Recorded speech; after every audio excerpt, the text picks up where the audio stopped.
ፋብሪካ ያመጣ ስለ ስማርት ሲቲ ሰምተህ አታውቅም ሌላ ቀን አብራራልሃለሁ የስማርት ሲቲን ያመጣ ሸገር ሲቲን የፈጠረ የጫካ ፕሮጀክትን የፈጠረ ኤክስፖርት የውጭ ንግድ የህዳሴውን ግድብ እጥፍ የሆነ በአንድ ዓመት ያስገባ 9.3 ቢሊዮን ዶላር የህዳሴውን ግድብ እጥፍ ያስገባ ወደብ ለዘመናት ኢትዮጵያን ይጮህበት የነበረውን የቀይ ባህር ጥያቄ የፈለገ ይሁን ትውልድ መመለስ አለበት ብሎ ከመጀመሪያው ገና የዛሬ 14 15 ዓመት የተናገረውን አሁን እየተገበረ ያለው ለገበሬው ስማርት ቤቶች እየሰራ 1.5 ሚሊዮን መኖሪያ ቤቶች እየሰራ ያለ በአንድ ቀን እዚህ 1000 ዓመት የሻገተ ችግር ያውጣል አዲስ አበባን አይታችኋታል የቀየረ ምቃል ተመቀኘ ዶክተር አብይ የሚያክል የለም ይሄን ነግራለሁ ደራሲ ነው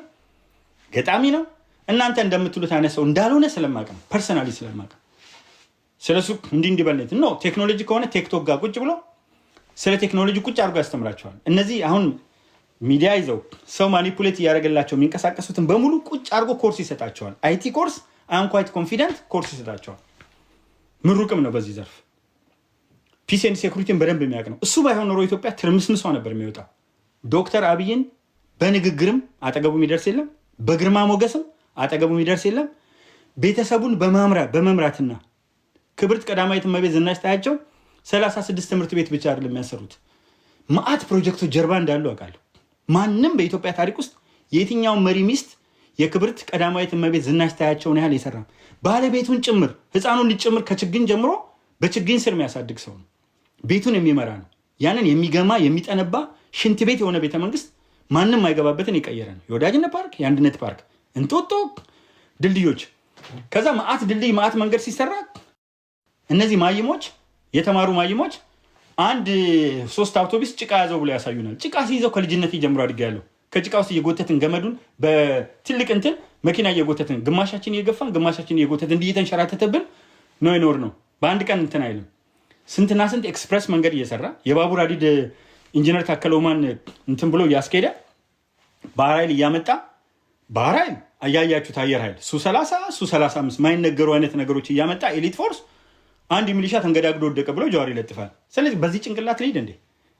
እሱ አየር ኃይል ባህር ኃይል ምድር ኃይል ያያችሁት የፌዴራል ፖሊስ የፖሊስ ትርኢት ሲያሳይ አንድ ሚሊሻ ተንገዳግዶ ወደቀ ብሎ ሰካራም ይለጥፍልናል ጀዋር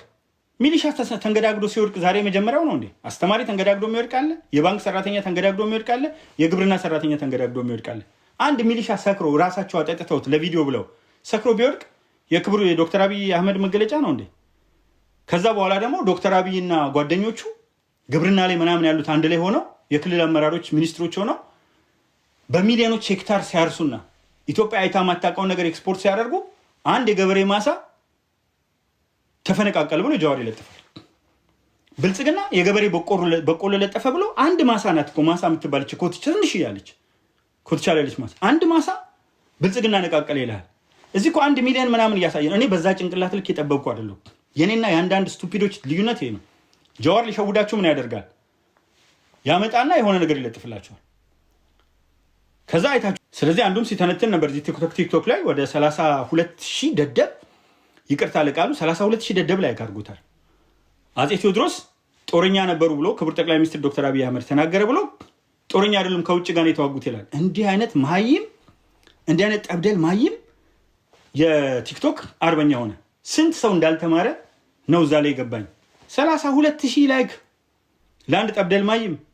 አጼ ቴዎድሮስ ስሩ አውቲስ ላይፍ በውጊያ ነው ያሳለፈው ግን የሰሯቸው ጀግና ስራዎች ነበሩ አጼ ቴዎድሮስ የሚገርሙ ራእዮች ነበሯቸው የሚገርሙ ትልቅ ስራዎች መሬት ለራሹ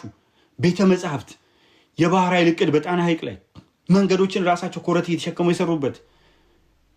በጣም በርካታ ነገሮች ላነሳላቸው ይችላሉ